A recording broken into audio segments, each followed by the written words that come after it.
Faces. Awesome. Great. In that case, we'll get started. Welcome. This is the Fathom webinar on dusting off NPS and CSAT. We're going to focus a bit on the power of advanced text analytics, but really we're going to spend a lot of our time today focused on really tangible things you can do. My name is Tova. I'm one of the co-founders at Fathom. Let's get into the agenda and then dive right into the topics for today.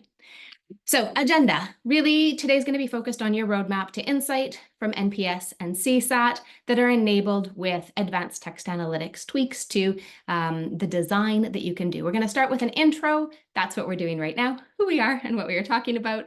Then we're going to spend a good chunk of today really in design tweaks to overhauls, that whole sort of spectrum. So some small changes that you can make to retain the core NPS design with better follow-up questions, branching or prompting for the NPS follow-up to completely overhaul your design and really leverage the power of advanced text analytics that's become available today. Then we'll talk briefly about some pitfalls, some of the most common challenges that we see, regardless of which of those sort of design tweaks to overhauls you go into, and then a Q&A. So that's how we're going to spend our time today. Let's dive right in. So the first thing is that I really want to anchor on why we're having this conversation. NPS, CSAT have been around, obviously, for a very long time. Everybody's very familiar with them. We're also pretty familiar with the challenges, but text analytics and advanced text analytics addresses some of those challenges. And in particular, some of the challenges that we will focus on today is measuring score, but not knowing the why. That's probably the most common challenge. We understand the score, the NPS score, the CSAT score, satisfaction score, but we don't really understand why. Getting a high level why, maybe a product or a customer experience, a really high level why, but not with enough nuance and detail to be able to action anything based on that why. So a lot of folks, have maybe done some processing of those follow-ups, done some processing of those open ends, but not got nuance and detail out of there that actually makes it valuable and makes you be able to take action. Another challenge we see is emphasizing the detractor why and missing the evangelist why.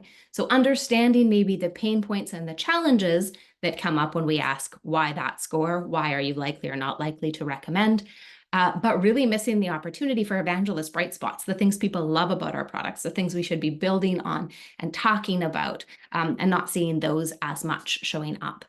Not working with a cadence where why is sensible. So how often do we process the data?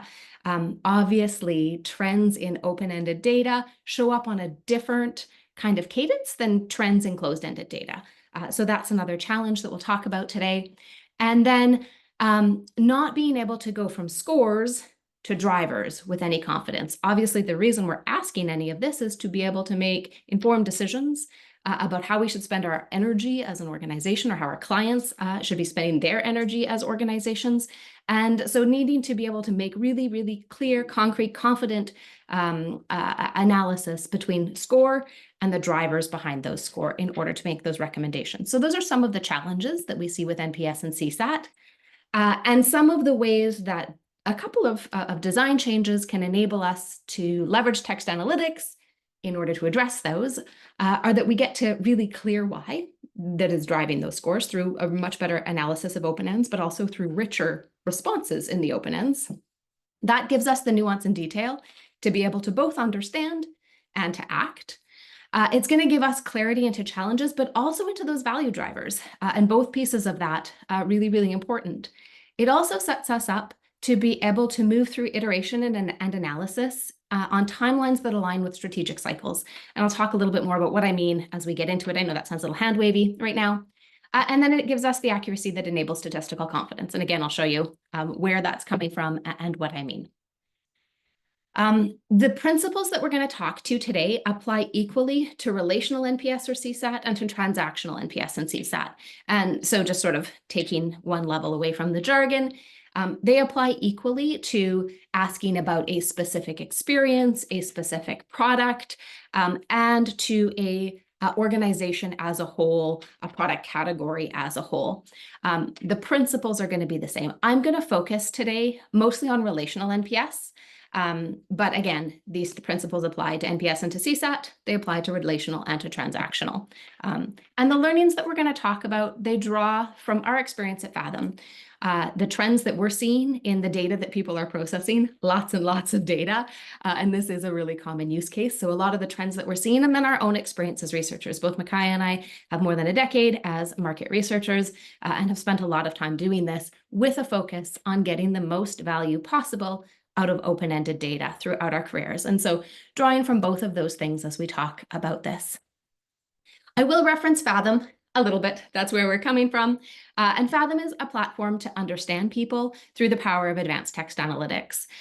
It unlocks the value of unstructured data by giving really accurate and actionable insight.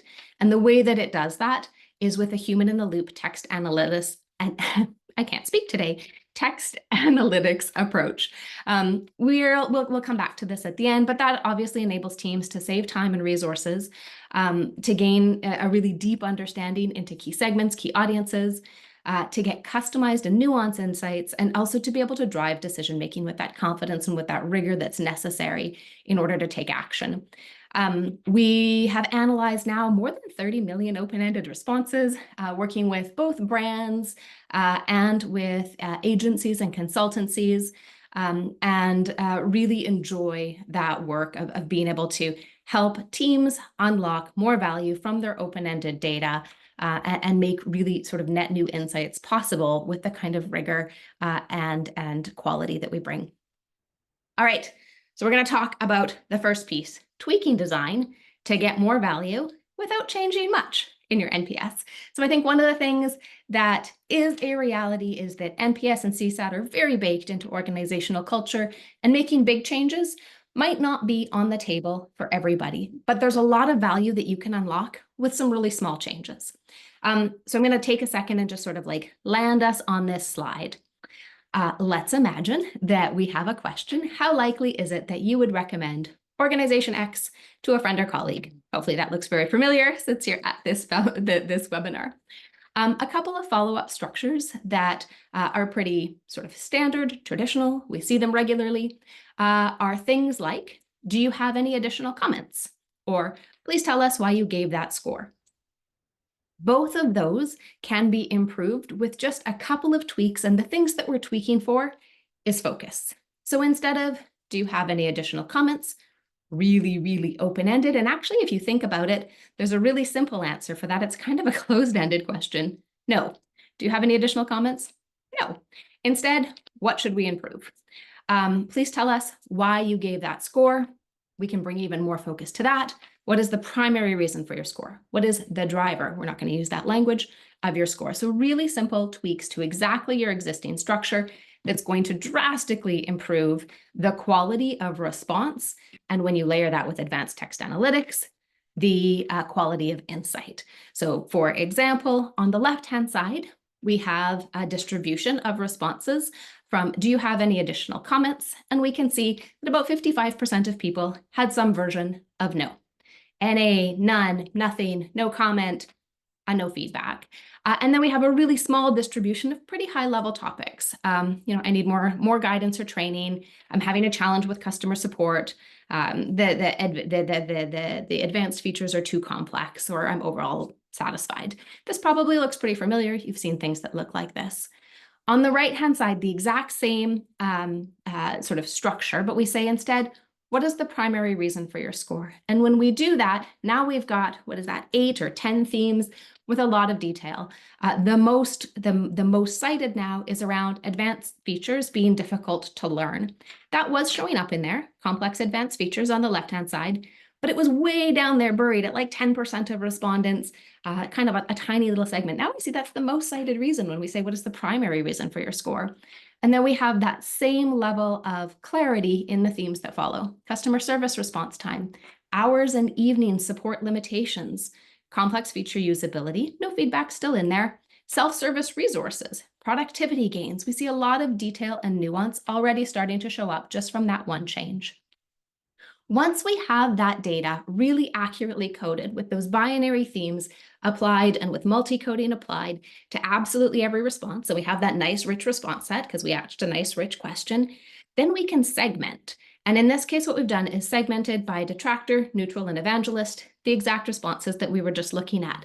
When we do that, we start to be able to see some of those themes, patterns, sort of actionable insights emerge right away. So here we have, what is the primary reason for your score, crossed by the NPS category. This is something you can do in the Fathom platform. So if you've got numeric scores and then you want to create categories from those, you can do that and apply this kind of segmentation. So at the top, we can see advanced features being discussed by detractors, neutrals, and evangelists, similarly with customer response time. But we can see some really interesting things like that complex feature usability really being a driver for detractors, and productivity gains, it looks like, is probably a driver for evangelists. Obviously, we'd want to run some statistical rigor to be able to understand that really completely, but already we can see those takeaways.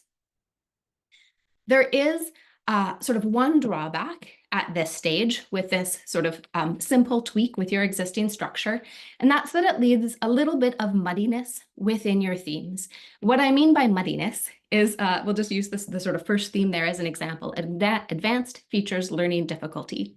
Detractors, neutrals, and evangelists be kind of equally likely to talk about that theme, but probably that's not really a driver of score the same way for each of them, right? It's probably not driving the high score for evangelists, and it is probably driving the low score for detractors.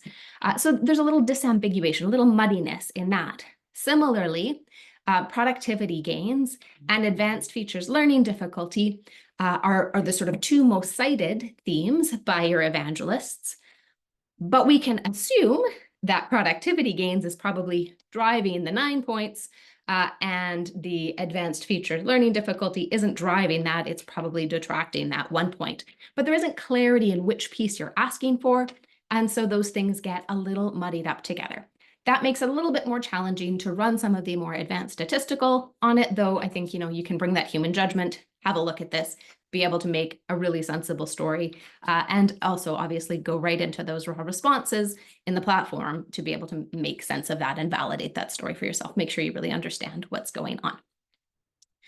So sort of wrapping up this first one, the benefits of small tweaks with focus is that with a couple of really small tweaks, you're going to be able to capture just a ton more data, more value from the data that you're already collecting, also more data because people actually respond. And by doing that, you're going to massively reduce the non-response, those nope, NA, no answer.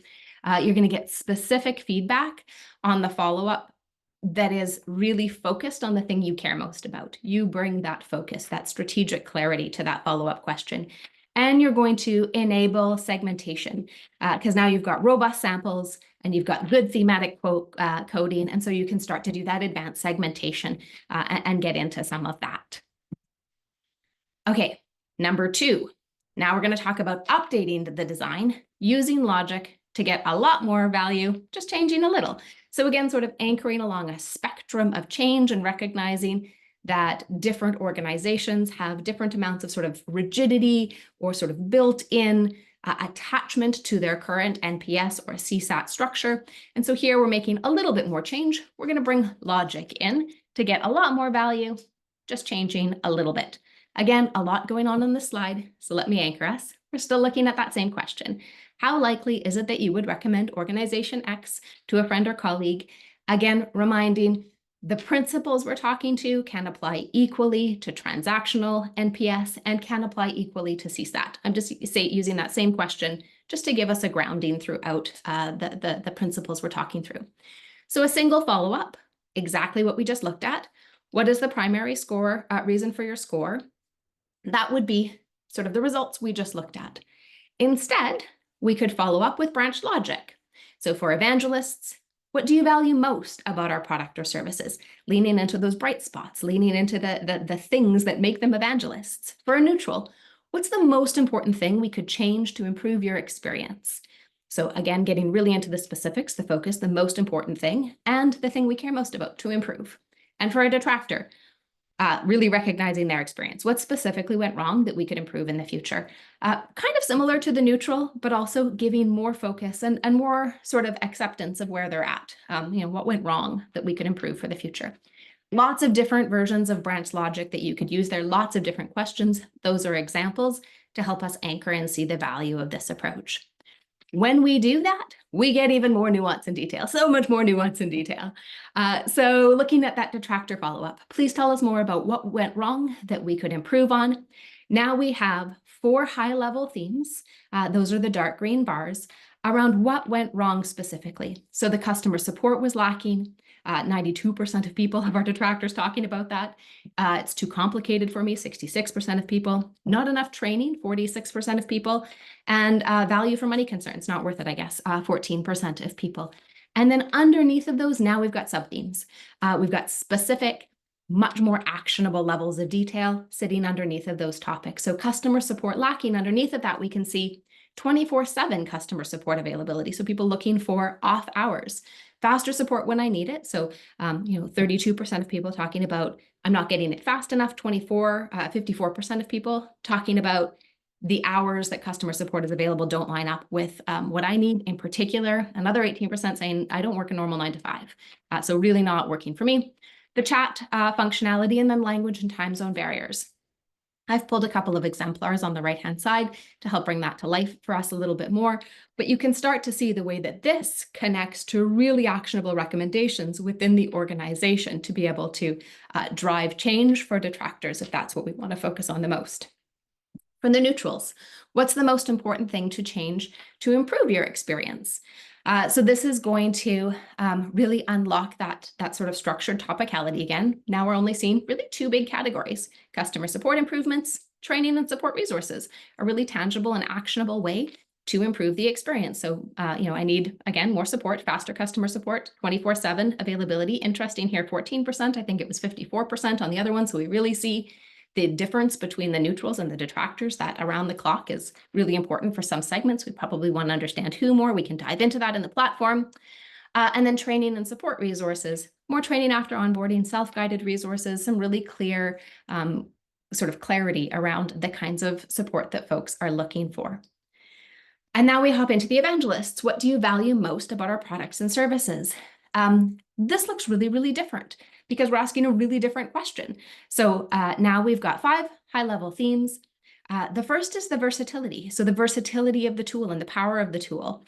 Versatility, what I can do grows with my skills. It makes me feel capable. The next is around productivity and efficiency, and we see a couple, again, of specific themes within that. And then some things that haven't come up yet, like increasing collaboration and this new AI integration. One of the things that I found really interesting when I was looking at this data set that I thought was interesting to bring forward was that there's a bit of a tension between this versatility of the tool. It's a Swiss Army knife. It can do everything. I'm becoming a whiz at complex workflows, and our detractors who are telling us it's too complicated as one of their leading drivers.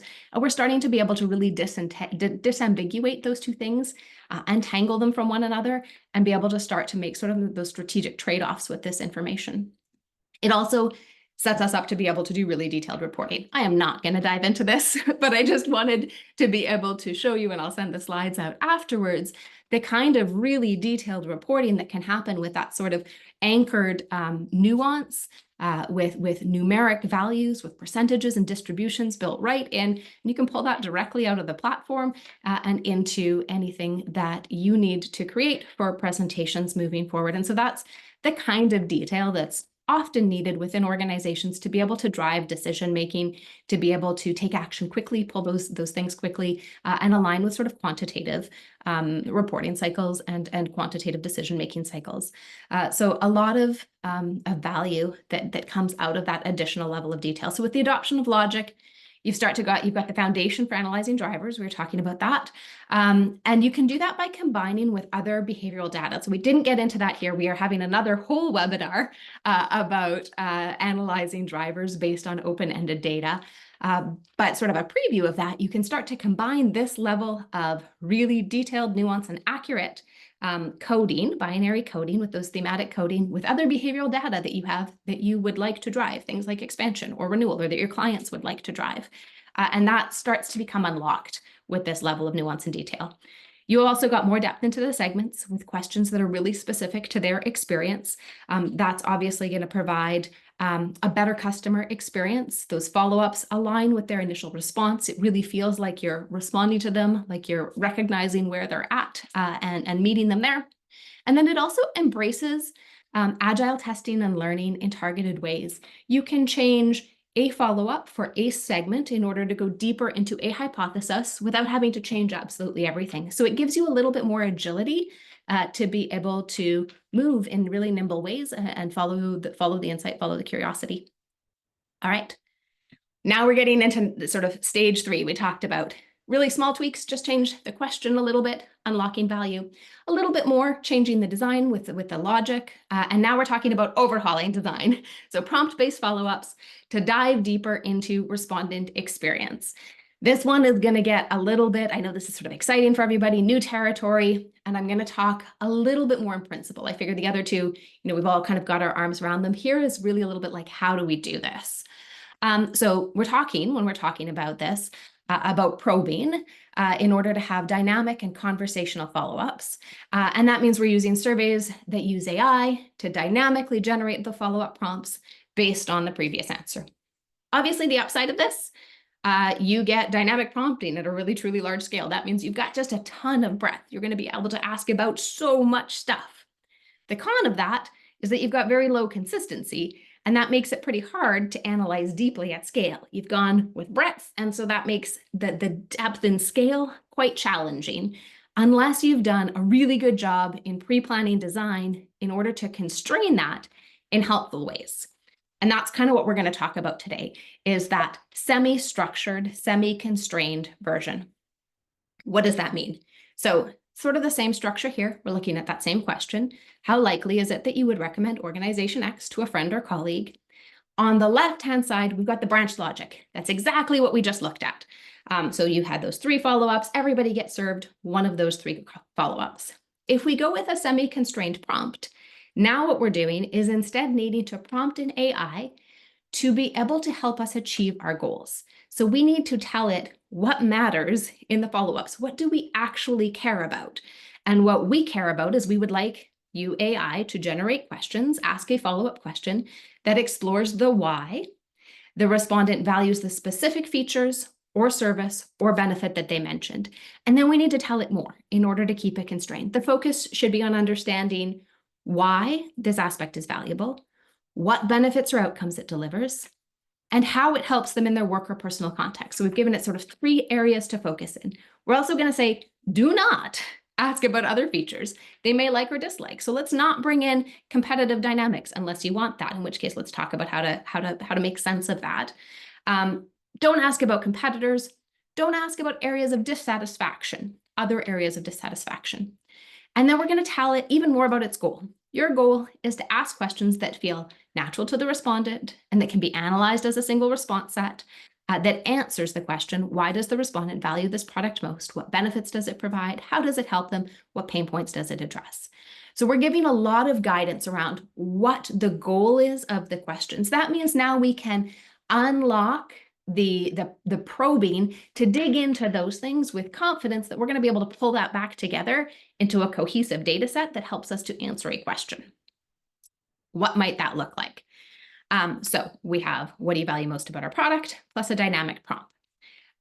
So on the left-hand side, responses might look like this sort of column. In the middle, the dynamic prompt is going to take the prompting that we just talked about, and it's going to create follow-ups that respond to what the respondent said in the left-hand column and incorporate the very specific guidance that we provided it in building the prompt. And then we're going to get a response from the respondent. So I'll read this, the top one, and then again, I'll send these out afterwards. So I appreciate how it makes me more efficient, especially after the setup. Setup was tricky, but after that, it's smooth sailing. That's great. How does the efficiency now outweigh that initial difficulty? So we're leaning, okay, what is the benefit of that efficiency? I get things done way faster now. That makes up for the time sunk into ramp up.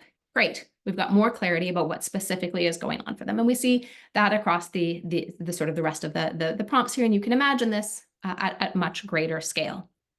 When we go to process these, what we're seeing the most sort of ROI, high benefit from for folks is processing the thematic coding by combining responses to get even more detail and granularity from the advanced text analytics. then you can go back to all the things that we were just talking about, charting, analyzing data segments, doing driver analysis, all of the good and fun things. So a combined response, for example, that we were just looking at, it's been fantastic for collaboration. On top of that, oh, that's not the one we were looking at. We were looking at the one that's on the bottom. I'm sorry. How it makes me more efficient, especially after setup. Setup was tricky, but after that, it's smooth sailing. I get things done way faster now. It makes up for the time sunk into the ramp up.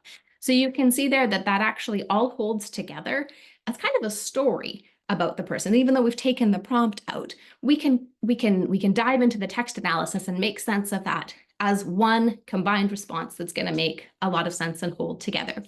You can absolutely also choose to use text analytics to do sort of coding at the individual response level for each of the probes, and then pull all of those pieces together. We've done a ton of that and are happy to sort of dive into the specifics of that. This is where we're seeing most folks get the highest ROI in terms of managing the amount of data, having a cohesive data set, making sure that it answers their strategic questions, and pulling it all together in a way that sets them up for advanced analytics. So just to talk a little bit more about that, with dynamic probing, you're going to get more breadth, but there are some trade-offs. So pros, even more depth into each segment's key experiences, following those emergent themes in real time as they unfold, and a really tailored respondent experience. People, really get a tailored experience that totally reflects the things that they just said. Cons, needing to be really careful of diminishing returns and data overwhelm. We're definitely hearing about that from people. Wow, I've generated a ton of data, now what? Tracking rigorously can be hard when the questions are changing that much over time. So making sure that the way that you are structuring those follow-ups really does align with setting you up for success in tracking the why for your NPS or for your CSAT. And you're giving up a lot of control over the questions and the experience. On the upside, really tailored. On the downside, you, the researcher, are no longer driving that experience quite the same way.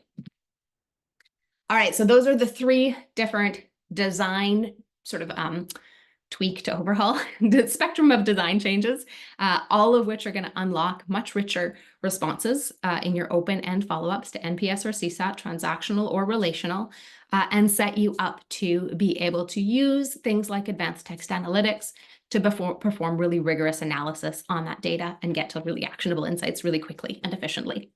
A couple of pitfalls, 3 pitfalls to avoid, no matter which of the approaches you take. These are common challenges to avoid that we see often in the data. So the first, number 1, is looking for things you just didn't ask for. You are very unlikely to find answers to a different strategic question than the one you asked in your open-ended survey data. In particular, data mining of NPS is a super common request that we see, and it doesn't often pan out. So an example of that, maybe you've got a transactional NPS follow-up, you've been asking it for a really long time. You're like, oh my gosh, we have so much of this data that says, do you have any additional comments about your customer service experience? And then you've got these strategic questions, sort of organization-wide. What are the drivers of cancellation? Or what are the aspects of product that customers are satisfied or dissatisfied with the most? And you're like, oh, we must have signal about that in all of that open-ended data that follows that NPS question. But the thing is, what you asked about in this question, in this very specific example, is customer service experience. And so what people probably told you about is customer service experience, and their customer service experience may or may not have been the driver of cancellation. And so one doesn't necessarily answer the other. That ends up being often a pretty unfulfilling experience. And so we really encourage you to be thinking through what are the data sets that we have that answer the strategic question that we want to ask, and or how do we adjust the data sets that we have, the questions that we're asking, to line up with the strategic questions that we want to be able to answer across that sort of spectrum that we just talked about how to make those changes. So that's pitfall number 1, looking for things you didn't ask for. Oh, I want to be mindful. That is very different than finding surprises you didn't know were there. You will find surprises in the open-ended data in relation to the question you asked. You're going to find surprising insight about your customer service experience. You're just not going to find a rigorous answer to drivers of cancellation. All right, trying too hard for a stable code frame. This is pitfall number 2, trying too hard for a stable code frame. And I think the reason that we see this is because we have a mental model that tells us that if we keep things the same, we will have statistical rigor to be able to perform those kinds of analysis. And we haven't really got to a place where we've gotten used to the fact that we can have enough data with enough clarity in the coding to be able to have that rigor without it needing to be totally static. The challenge with a really static code frame, obviously, is that things change over time and you want to capture those changes. And so with a fixed code frame, you're going to miss all the nuance and detail that we just talked about, or at least a lot of it, because you can't capture new and emergent themes. And also because it's necessarily very high level. If you want everything to fit into one of these topics, the topics have to be high level enough that all of the responses fit into those topics. It does make it very easy to track trends over time. But we're at a place now where we can do things like leverage advanced text analytics and code frame structures to be able to accomplish that without needing to be super fixed like that. And so a dynamic code frame instead is going to be full of all the nuance and detail. It's going to allow you to identify new and emergent themes. We can use hierarchy, like we looked at in sort of step 2, to be able to add those top level topics. And that then is going to allow us to track, but also to adjust and build from that established code frame instead of sort of starting from scratch every time or being really, really rigid in our topic. And so a dynamic code frame is going to kind of get us the best of both. It's going to get the nuance and detail of really bespoke, but also be able to give us that sort of structure to track things over time. So pitfall number 2, trying too hard for a stable code frame. Lots of ways now that we are able to track changes over time without being too attached to a really, really static code frame. And then pitfall number 3, bad follow-up questions. In any of the design, garbage in, garbage out still applies. Good questions are always key. And when we say good questions, we mean specific and focused, really clear to the respondent, clear to the respondent, to their experience, not double-barreled, one question for one response, and short and easy to understand. We've actually done a lot of work on how to build good open-ended questions. So little shameless plug, you can visit the resources section on the Fathom website, and there are webinars and downloadable how-tos and resource manuals, all sorts of different things to help you think through good open-ended questions that line up with your strategic needs. And the better the question, the richer the response, just like always. All right, so a last little bit about Fathom. Fathom is purpose-built to deliver the very highest quality in thematic coding and text analysis for bespoke market research and for tracking surveys. We really focus today on NPS and on CSAT. Those are such important pieces of sort of organizational infrastructure within the insights teams in many organizations. And a lot of what we're doing is bringing the principles of bespoke research, which is what Fathom was originally built for, to be able to unlock that nuance and detail for you in those open ends. And in order to do that, obviously, making those design tweaks so that the questions give you rich data is key. What that means is that if we put those pieces together, you'll get unparalleled quality. There, we're really talking about nuance, detail, and accuracy that is contextually adaptive. So definitely supporting that fixed tracking that we talked about, keeping the really high levels the same as we need to, and then finding new and emergent themes, but adapting to change over time. You never need to code again, so you can make sense of all of that data, but not break your brain trying to do manual coding or going back and forth with coding houses. Unlock totally net new value from any of the 3 designs we just covered. And all of that, I encourage folks to give it a try with a free trial. So happy to have a conversation about what data sets might make sense for you to give that a try. First step to do that is to book a demo so you can give it a try for yourself. But first, we will finish this webinar with questions. And I'm going to pop out of the screen share. Wonderful.